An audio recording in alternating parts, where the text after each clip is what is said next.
How you doing, YouTube? Matt, Massive Beer Reviews, back with yet another review. A little bit of anniversary beer time. In the form of Icarus Brewing, it is their Bourbon Legend. This is a bourbon barrel-aged Imperial Stout with maple involved.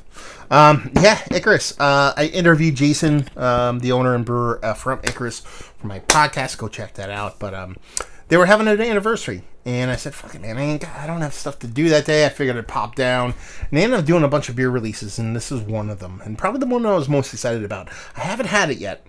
I've had a couple variants of it while I was down there, but yeah. Let's dive into the sucker. What does it say on here? Bourbon Legend, Bourbon Barrel Aged Imperial Stout, Icarus Brewing Company, Lakewood, New Jersey. It's a Russian Imperial Stout brewed with oats, rye, and a blend of dark malts and fresh maple syrup from Red Leaf Hollow Farm. Not be bad. And label-wise, it's pretty cool, you know? It's just a bunch of barrels, and there's like a creepy girl in the background with red eyes. I don't know if you can see that on there, but yeah. Wax top on this sucker. Let's see if we can actually cut into this son bitch and see what's what. Icarus is probably one of my up-and-coming favorite breweries in Jersey here, in that they... I've been digging what they do. They've been around for a bit. This is their second anniversary, but I haven't been able to get a bunch of their stuff because their distro just doesn't reach out by me. And but I was lucky enough to actually get down there a couple times, and they're just starting to get out this way, so kind of pumped about that. But you're talking about maple syrup. You're talking about a big Imperial Stout, and you're talking about bourbon barrels.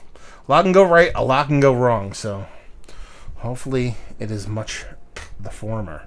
What do we have there? Just, that's a pretty damn, super creamy kind of head on that. Super back bubbles. A little gravity-defying creaminess.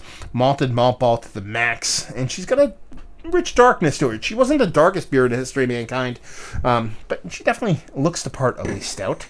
What was the ABV on this? I didn't even read it off. It's got to be on here, right? 13.5. So, yeah, she's a chugger. Let's get a nose. See what she's got. Yeah, you're getting soft bourbon, you're getting very soft maple, and you're getting soft roasted malt.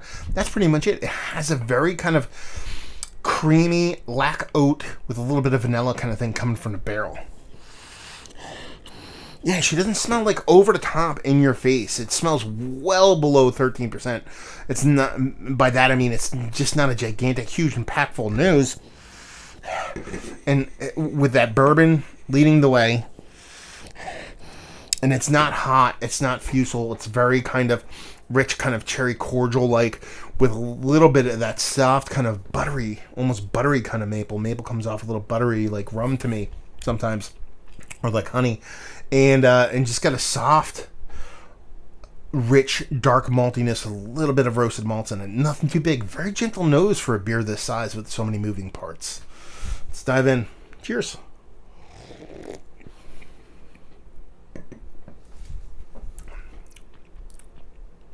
Okay.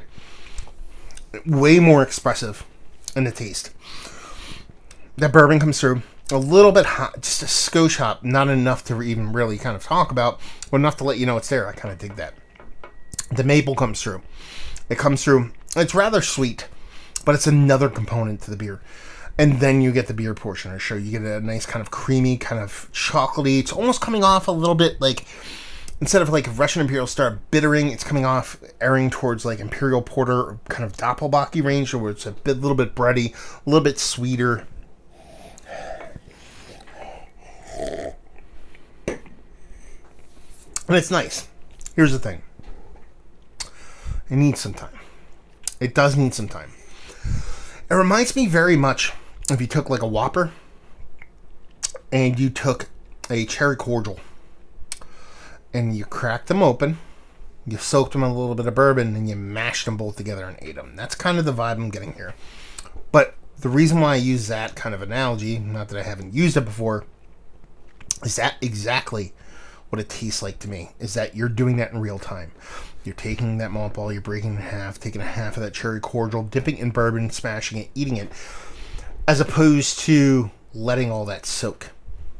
Taking that malted malt ball, putting it inside that cherry cordial, and then letting all that soak and let it sit for a bit and then eat it, to where it all becomes one big cohesive bit and piece of each other.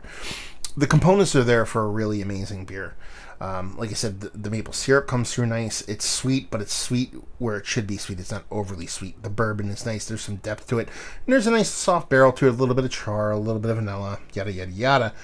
And then the beer itself is still there. That's the coolest portion of the show. A lot of these beers get lost in a barrel or adjuncts. It's not. It's still there. But they do taste like individual components.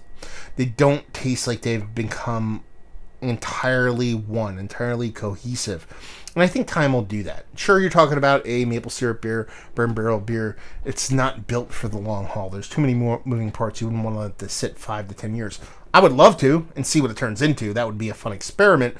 But in brass tacks, I think this would end up being something amazing in the closer to 2 to 5 year range. But tasting this now, drinking it about a month after it was released, in a perfect world, I'd let this sit for a year.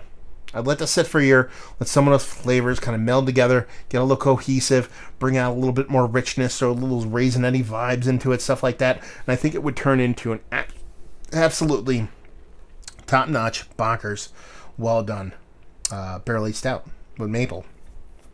And maple is really good for long-haul aging. A lot of just base maple beers I've had, and a lot of the maple beers I've had from like Founders, people that have done it quite often, their maple stuff has aged quite well. I don't know if there's something about maple that just helps it age along, but I mean, residual sugars, I don't think anything really happens in there, but yeah, I think this is going to turn into something awesome. It's not a bad beer by any stretch of the imagination as it drinks now. It's just singular. Like I said, the flavors are a little bit too singular for me. I want to be a little bit more cohesive, and I think time will do that for it. So let's talk about it. It's one of the better bourbon barrel-aged maple with maple beers that I've had as of late. It's worthy of being in a conversation still, but there's ones that have trumped it for me, and more times than not, the ones that have trumped it are the ones that have a little bit of time on it. So revisit this in a year, I'm probably thinking a different thing. I have another bottle. Probably going to sit on it for a while, so we'll see how it goes in about a year. Value and availability, 16 or 18. I forget what it costs. Brewery only, and leave you with, if you like what we like this. If you like maple bourbon barrel-aged beers, it's going to give you what you want in that aspect. It's nice stout. Like I said, it kind of errs more in that kind of like Imperial Porter, kind of Doppelbock range, especially when it comes to mouthfeel and how that malt is represented. But, we'll allow stout. Again, it's tasty, it's well done, it's going to do you right if you drink it now, if those are the components that you really dig, that maple and that bourbon barrel. But I think if you really sat on this for about, I don't want to even say 6 months, a year, I think it's going to turn into something pretty special. So there you go. Another review in the books. Down there if you want to talk about it. Massive Beers if you want to check me out doing the social media stuff. Beer Massive if you want to check me out doing the whole podcasting thing. And hopefully you guys enjoyed the review. Hopefully enjoying a nice little bourbon barrel aged maple jam right now. And hopefully see you next time. Cheers.